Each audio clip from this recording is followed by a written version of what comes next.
Hello नमस्कार, आप सभी स्टूडेंट्स का मुकेश बैरागी अकेडमी में बहुत बहुत स्वागत है।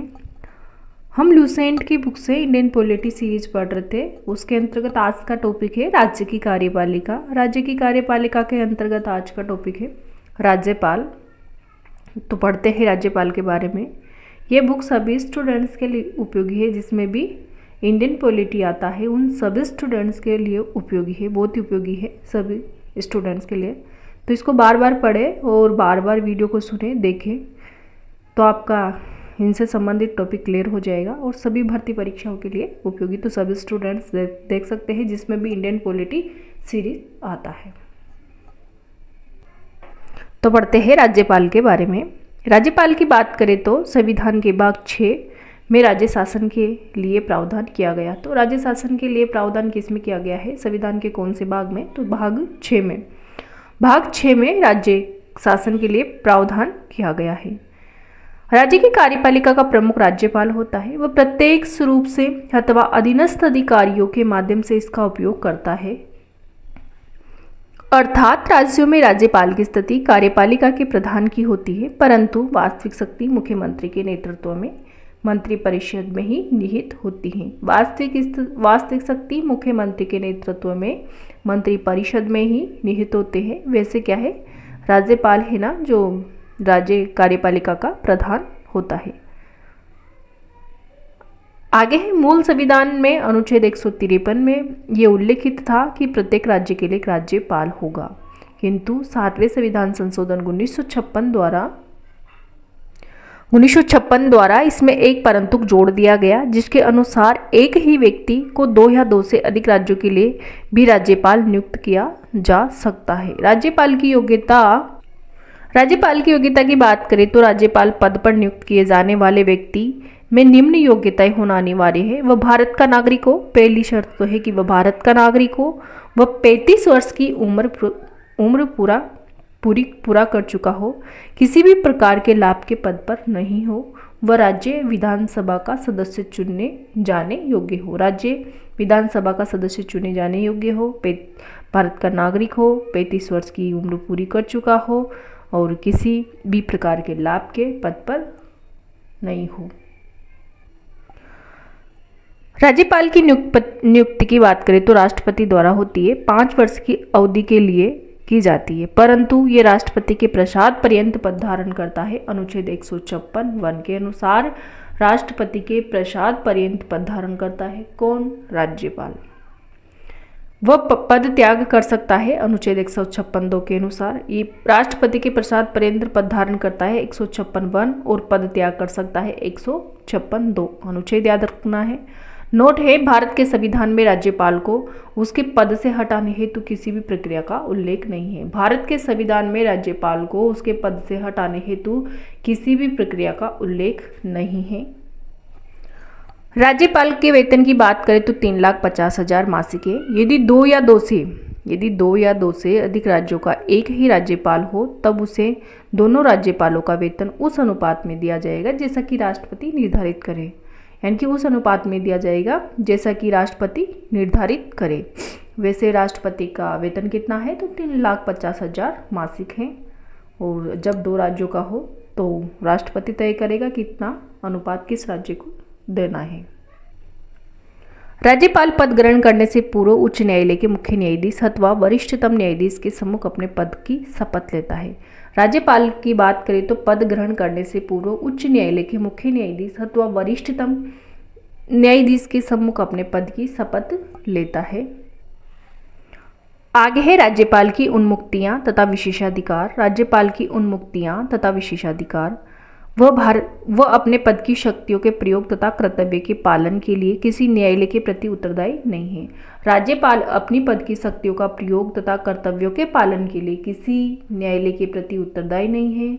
राज्यपाल की पदावधि के दौरान उसके विरुद्ध किसी भी न्यायालय में किसी भी प्रकार की आपराधिक कार्यवाही प्रारंभ नहीं की जा सकती।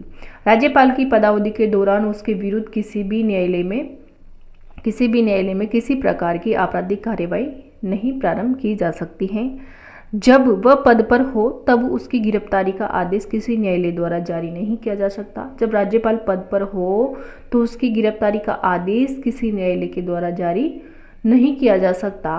राज्यपाल का पद ग्रहण करने से पूर्व या पश्चात उसके द्वारा किए गए कार्य के संबंध में कोई सिविल कार्यवाही करने से पहले उससे 2 मास पूर्व सूचना देनी पड़ती है। राज्यपाल का पद ग्रहण करने से पूर्व या पश्चात उसके द्वारा किए गए कार्य के संबंध में कोई सिविल कार्यवाही करने से पहले उसे कितने मास पूर्व सूचना देनी पड़ती है? तो 2 मास पूर्व सूचना देनी पड़ती है। आगे हैं राज्यपाल की शक्तियां तथा कार्य। राज्यपाल को अनेक शक्तियां और कार्य दिए जाते हैं, जैसे कार्यपालिका संबंधी कार्य, विधायी अधिकार, विधायी संबंधी कार्य, वित्तीय अधिकार या वित्तीय संबंधी कार्य, न्यायिक अधिकार, आपात शक्ति से संबंधित कार्य। तो इस प्रकार के कार्य राज्यपाल को दिए, राज्यपाल से संबंधित है। सबसे पहले है कार्यपालिका संबंधी कार्य।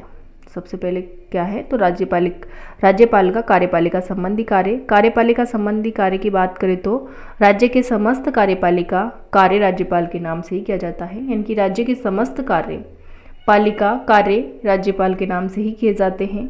राज्यपाल मुख्यमंत्री को तथा मुख्यमंत्री की सलाह से उसके मंत्रिपरिषद के सदस्यों को नियुक्त करता है तथा उन्हें पद एवं गोपनीयता की शपथ दिलाता है। राज्यपाल मुख्यमंत्री को तथा मुख्यमंत्री की सलाह से उसकी मंत्रिपरिषद के सदस्यों को नियुक्त करता है तथा उन्हें पद और गोपनीयता की शपथ दिलाता है। राज्यपाल राज्य के उच्च अधिकारियों जैसे मुख्य सचिव, महाधिवक्ता, राज्य लोक सेवा आयोग के अध्यक्ष एवं सदस्यों की नियुक्ति करता है। राज्यपाल किन किन की नियुक्ति करता है? तो मुख्य सचिव, महाधिवक्ता, राज्य लोक सेवा आयोग के अध्यक्ष और सदस्यों की नियुक्ति करता है। नोट है, राज्यपाल राज्य लोक सेवा के सदस्यों को नहीं हटा सकता। आयोग के सदस्य राष्ट्रपति द्वारा निर्देशित किए जाने पर उच्चतम न्यायालय के प्रतिवेदन पर कुछ निर्भरताओं के होने पर ही राष्ट्रपति द्वारा हटाए जा सकते हैं, अनुच्छेद 317 के अनुसार। राज्यपाल राज्य लोक सेवा के सदस्यों को नहीं हटा सकता। आयोग के सदस्य राष्ट्रपति द्वारा निर्देशित किए जाने पर उच्चतम न्यायालय के प्रतिवेदन पर और कुछ निर्भरताओं के होने पर ही राष्ट्रपति के द्वारा हटाए जा सकते हैं, अनुच्छेद 317 के अनुसार। कार्यपालिका संबंधी कार्य से संबंधित अगला पॉइंट है डी पॉइंट।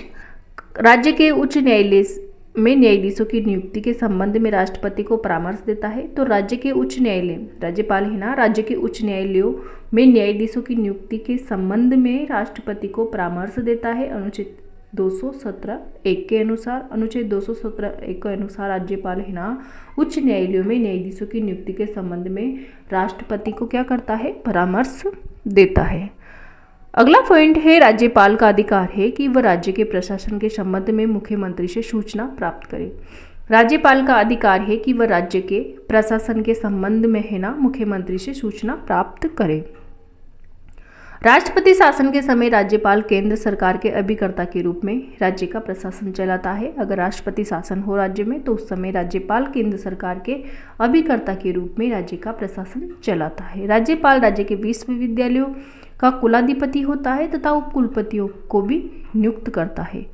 वह राज्य विधान परिषद का कुल सदस्य संख्या का 1/6 भाग सदस्यों को नियुक्त करता है जिनका संबंध विज्ञान, साहित्य, कला, समाज सेवा, सहकारी आंदोलन आदि में से रहता है, अनुच्छेद 171 के अनुसार, 171(5) के अनुसार। यह ध्यान देने योग्य है कि राज्यसभा से संबंधित तत्सम्मान सूची में सहकारी आंदोलन सम्मिलित नहीं है।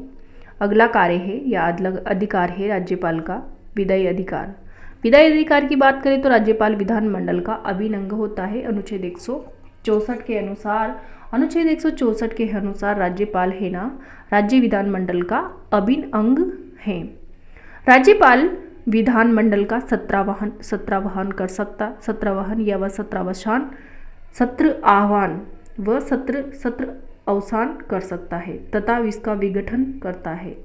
राज्यपाल विधानसभा के अधिवेशन अथवा दोनों सदनों के संयुक्त अधिवेशन को संबोधित करता है। विधानसभा के अधिवेशन अथवा दोनों सदनों के संयुक्त अधिवेशन को संबोधित करता है कौन? राज्यपाल।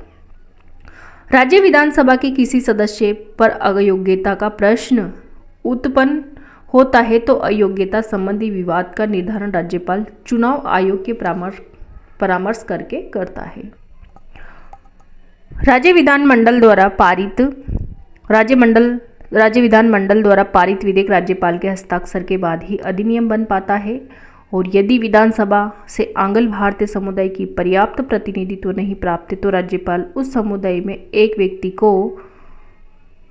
को विधानसभा का सदस्य मनोनीत कर सकता है। अनुच्छेद 333 के अनुसार जम्मू कश्मीर विधानसभा में 2 महिलाओं को प्रदेश का उपराज्यपाल नामजद करता है। और अगला पॉइंट है, जब विधानमंडल का सत्र नहीं चल रहा हो और राज्यपाल को ऐसा लगे कि तत्काल कार्यवाही की आवश्यकता है तो वह अध्यादेश जारी कर सकता है जिसे वही स्थान प्राप्त है जो विधानमंडल द्वारा पारित किसी अधिनियम का है। ऐसे अध्यादेश 6 सप्ताह के भीतर विधानमंडल द्वारा स्वीकृत होना आवश्यक है। यदि विधानमंडल 6 सप्ताह के भीतर उसे अपनी स्वीकृति नहीं देता है तो उस अध्यादेश की वैधता समाप्त हो जाती है। अनुच्छेद 213 के अनुसार वह अध्यादेश की वैधता क्या हो जाती, समाप्त हो जाती। कौन से अनुच्छेद के अनुसार? 213 के अनुसार। राज्यपाल धन विधेयक के अतिरिक्त किसी विधेयक को पुनः विचार के लिए राज्य विधानमंडल के पास भेज सकता है, परंतु राज्य विधानमंडल द्वारा इसे दोबारा पारित किए जाने पर वह उस पर अपनी सहमति देने के लिए बाध्य होता है।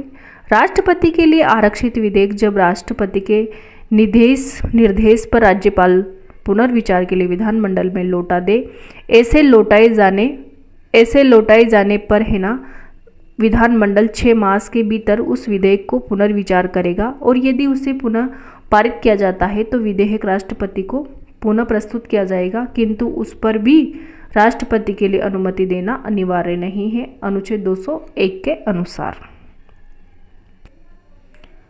राज्यपाल धन विधेयक के अतिरिक्त किसी विधेयक को पुनः विचार के लिए राज्य विधानमंडल के पास भेज सकता है। धन विधेयक के अतिरिक्त किसी विधेयक को पुनः विचार के लिए क्या कर सकता है? राज्य विधानमंडल के पास भेज सकता है, परंतु राज्य विधानमंडल द्वारा इसे दोबारा पारित किए जाने पर वह उस पर अपनी सहमति देने के लिए बाध्य होता है।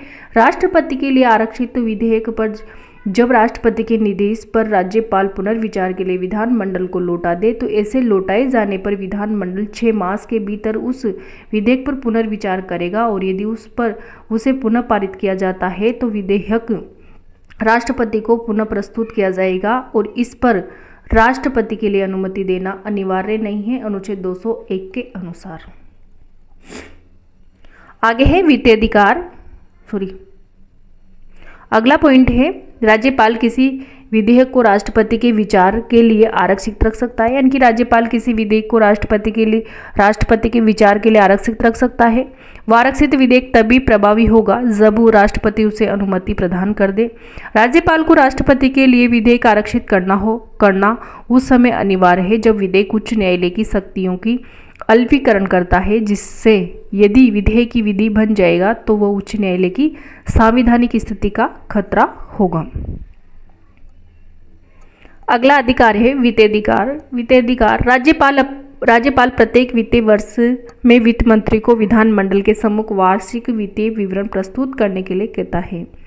राज्यपाल प्रत्येक वित्तीय वर्ष में वित्त मंत्री को विधानमंडल के सम्मुख वार्षिक वित्तीय विवरण प्रस्तुत करने के लिए कहता है। बी पॉइंट है, विधानसभा में धन विधेयक राज्यपाल की पूर्व अनुमति से ही पेश किया जाता है। विधानसभा में धन विधेयक राज्यपाल की पूर्व अनुमति से ही पेश किया जाता है।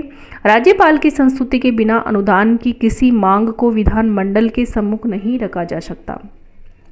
राज्यपाल की संस्तुति के बिना अनुदान की किसी मांग को विधानमंडल के सम्मुख नहीं रखा जा सकता।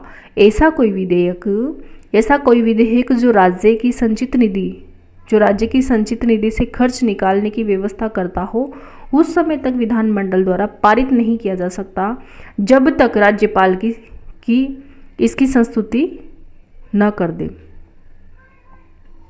नोट है, राज्य वित्त आयोग किसी राज्य के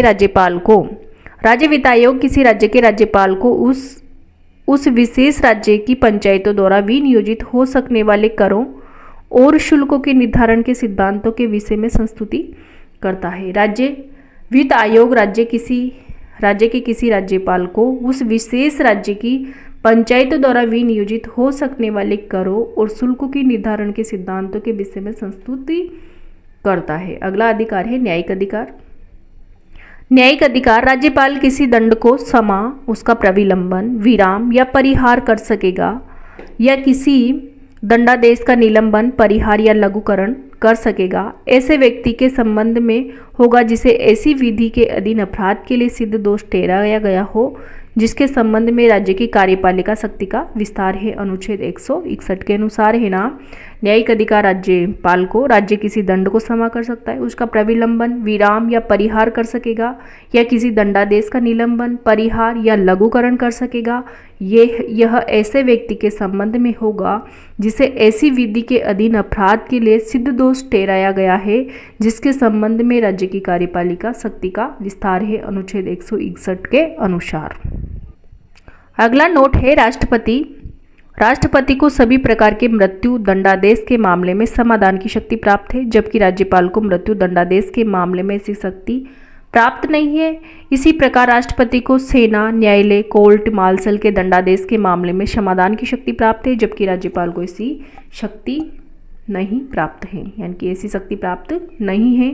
राष्ट्रपति को सभी प्रकार के मृत्यु दंडादेश के मामले में समाधान की शक्ति प्राप्त है। राष्ट्रपति को समाधान की शक्ति प्राप्त है यानी कि मृत्यु के मामले में, लेकिन राज्यपाल को नहीं है। मृत्यु दंडादेश के मामले में राज्यपाल को शक्ति प्राप्त नहीं है। और इसी प्रकार राष्ट्रपति को सेना, न्यायालय, कोर्ट मार्शल के दंडादेश यानी कि सेना के मामले में भी राष्ट्रपति को शक्ति समाधान की शक्ति प्राप्त है, लेकिन राज्यपाल को ऐसी शक्ति प्राप्त नहीं है।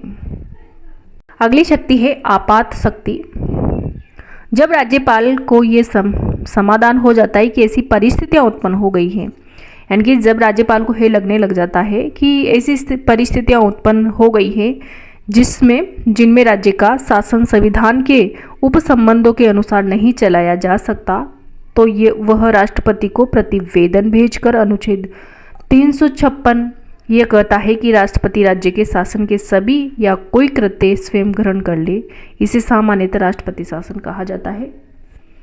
जब राज्यपाल को यह समाधान हो जाता है कि ऐसी परिस्थितियां उत्पन्न हो गई है जिनमें राज्य का शासन संविधान के उपबंधों के अनुसार नहीं चलाया जा सकता, तो वह राष्ट्रपति को प्रतिवेदन भेजकर यह कह सकता है कि राष्ट्रपति राज्य के शासन के सभी या कोई कृत्य स्वयं ग्रहण कर ले, यानी कि राष्ट्रपति अपने अधीन ले ले। इसे सामान्यतः क्या कहा जाता है, तो राष्ट्रपति शासन कहा जाता है। ये किसके राष्ट्रपति शासन कौन से अनुच्छेद के तहत है, तो 356 के तहत राष्ट्रपति शासन है। अनुच्छेद 356 राष्ट्रपति शासन। अगला है राज्यपाल की स्थिति। यदि हम राज्यपाल के उपर्युक्त अधिकारों पर दृष्टिपात करें तो ऐसा लगता है कि राज्यपाल एक बहुत शक्तिशाली अधिकारी है, यानी कि अगर ऐसे इन उपयुक्त अधिकारों को देखें तो है ना, तो ऐसा लगता है कि राज्यपाल एक बहुत शक्तिशाली अधिकारी है, किंतु वास्तविकता में इससे सर्वथा भिन्न है। हमने संसदीय शासन प्रणाली को अपनाया है जिसमें मंत्री परिषद विधान मंडल के प्रति उत्तरदायी होती है, अतः वास्तविक शक्तियां मंत्री परिषद को प्राप्त होती है, न कि राज्यपाल को। राज्यपाल एक संवैधानिक प्रमुख के रूप में कार्य करता है, किंतु असाधारण स्थितियों में उसे इच्छानुसार कार्य करने के अवसर प्राप्त हो सकते हैं। असाधारण स्थितियों में उसे इच्छानुसार कार्य करने के अवसर प्राप्त हो सकते हैं। यदि राज्यपाल उपयुक्त अधिकारों को दृष्टिपात करे तो ऐसा लगता है कि राज्यपाल क्या है, बहुत शक्तिशाली अधिकारी है, लेकिन वास्तविकता में इससे सर्वथा भी नहीं है। क्यों? क्योंकि हमने संसदीय शासन प्रणाली को अपनाया है जिसमें मंत्री परिषद विधान मंडल के प्रति उत्तरदायी होती है, अतः वास्तविक शक्तियाँ किसमें निहित है, तो मंत्री परिषद को प्राप्त है, उसी में निहित है, न कि राज्यपाल को। राज्यपाल एक संवैधानिक प्रमुख के रूप में कार्य करता है, किंतु असाधारण स्थितियों में उसे इच्छानुसार कार्य करने के अवसर प्राप्त हो सकते हैं। तो ये था आज का टॉपिक राज्य कार्यपालिका से संबंधित राज्यपाल का। तो वीडियो देखने के लिए आपको बहुत बहुत धन्यवाद। अगर वीडियो पसंद आए तो लाइक करें, शेयर करें एंड कमेंट बॉक्स में कमेंट करें कि वीडियो कैसा लगता है आपको। और अगर आप चैनल में पहली बार नए हो तो चैनल को सब्सक्राइब करें ताकि इस प्रकार के वीडियो मिलते रहे। आगे पॉलिटी से संबंधित नोट्स से संबंधित वीडियो मिलेंगे, लेकिन ये पूरी होने के बाद जैसे ही इंडियन पॉलिटी की सीरीज पूरी होती है तो नोट से संबंधित आपको वीडियो मिलेंगे। तो थैंक यू।